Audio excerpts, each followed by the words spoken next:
Lorsque vous êtes en études supérieures, que ce soit en classe préparatoire, en fac de médecine, fac de droit, bref, il est important d'arriver à avoir un bon sommeil et arriver à bien dormir.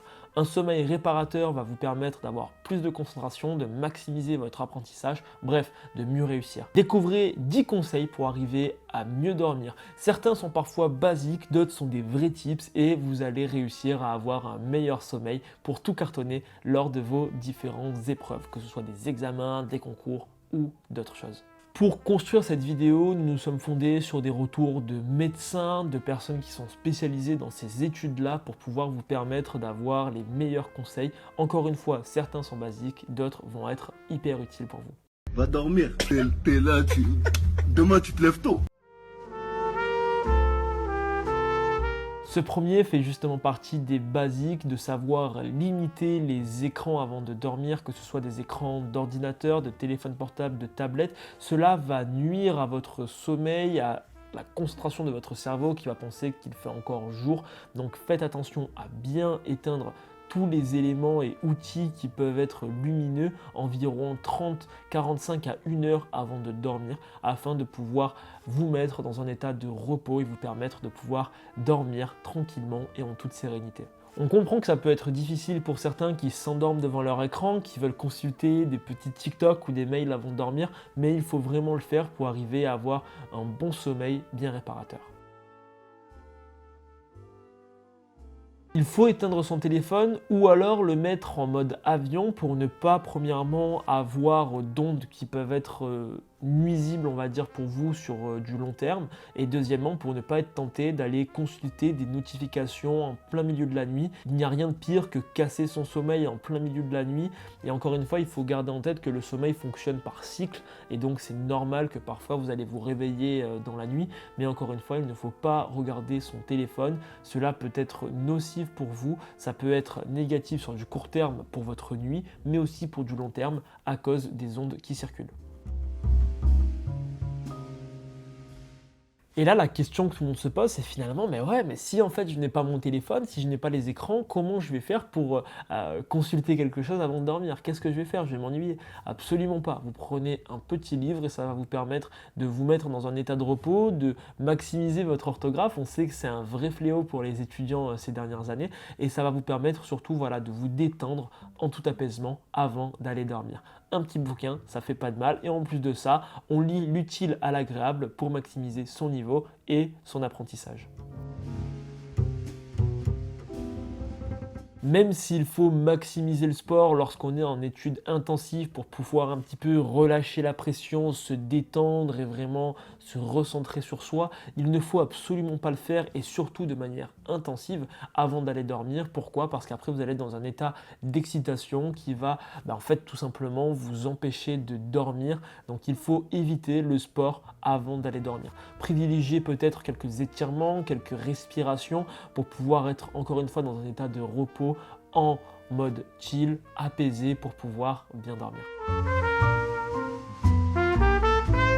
Alors je le sais très bien, lorsqu'on est en prépa par exemple, en études très intenses, on a tendance à boire des boissons énergisantes, que ce soit du Monster, du Red Bull, du café ou même du thé. Il faut arriver à ne plus boire ce type de boisson-là dès la fin de journée parce que ça peut être un excitant, ça peut nous empêcher de dormir. Donc même ça nous permet de rester debout, encore une fois avec modération, même s'il ne s'agit ici pas d'alcool, il faut consommer ces boissons-là avec modération pour ne pas constamment être dans un état d'excitation ou de surexcitation qui peut nous empêcher de dormir. Alors ça encore une fois, ça peut faire partie des basiques, mais dès qu'on sent un petit peu de fatigue, qu'on se sent un petit peu emporté dans les bras de Morphée, il faut aller dormir. Et ça c'est quelque chose qui est hyper important, il ne faut pas essayer de lutter, il ne faut pas se dire demain j'ai un DS donc je vais continuer constamment à réviser jusqu'à que je connais toutes mes formules, etc.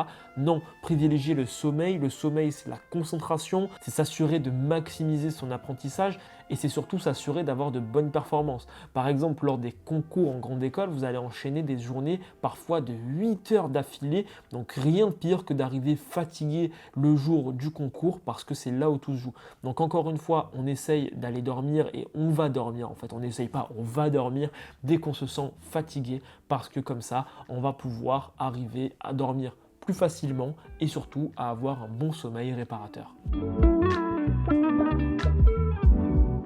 Alors on sait que les étudiants sont adeptes de la malbouffe et prendre justement un dîner copieux, un gros fast-food, un kebab, un tacos avant d'aller dormir, ce n'est pas quelque chose qui est recommandé parce qu'après il va y avoir tout le processus de digestion qui va entrer en compte et si derrière on digère mal ou alors qu'on met du temps à digérer, ça va forcément nous mettre mal à l'aise, on va pas être dans des bonnes circonstances et dans un bon contexte pour dormir. Donc on privilégie ici un repas léger avant d'aller dormir. Mais pas de panique, on a préparé tout sur Mister Prépa et vous voyez s'afficher à l'écran le guide de cuisine et il y en a pour tous les goûts, les végétariens, les carnivores, les mixtes entre les deux. Bref, on a préparé des idées de plats faciles, pas chers pour les étudiants. Comme ça, plus d'excuses pour ne pas prendre de petits dîners bien légers avant d'aller dormir. Et surtout, de bonne qualité. Merci Mister Prépa.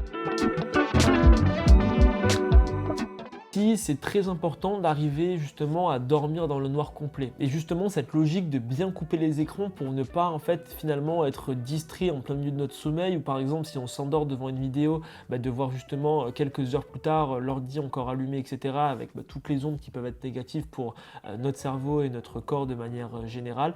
Donc ici encore une fois on coupe les écrans et de manière générale on essaye d'éteindre toutes les lumières, on ferme le rideau, les volets pour s'assurer d'avoir justement un endroit sombre dans lequel on va dormir. Ça nous permettra notamment de ne pas être coupé en plein cycle de sommeil. C'est toujours forcément plus agréable. Alors même si là ça relève de la propreté, de changer régulièrement ses draps et d'aérer constamment sa chambre, ça permet en fait en réalité d'améliorer la qualité de l'air qu'on respire, dans lequel on dort. Ça nous permettra forcément d'avoir une meilleure qualité de sommeil, de ne pas être distrait et surtout en fait de pouvoir être constamment apaisé dans un endroit qui est plutôt propre et sain. Donc on aère sa chambre et on change régulièrement ses draps, ça permet non seulement d'être dans un endroit propre, mais surtout d'améliorer la qualité de son sommeil. Il faut réussir à avoir une vision long-termiste, qu'on soit en prépa ou dans n'importe quel type d'études exigeantes. Ici, il faut toujours penser long terme. L'échéance n'est pas court-termiste, elle est plutôt long-termiste. Donc ce n'est pas grave, ce n'est pas parce qu'on a passé une journée où on a raté une colle, où on a eu une mauvaise note, que tout est fini. Absolument pas.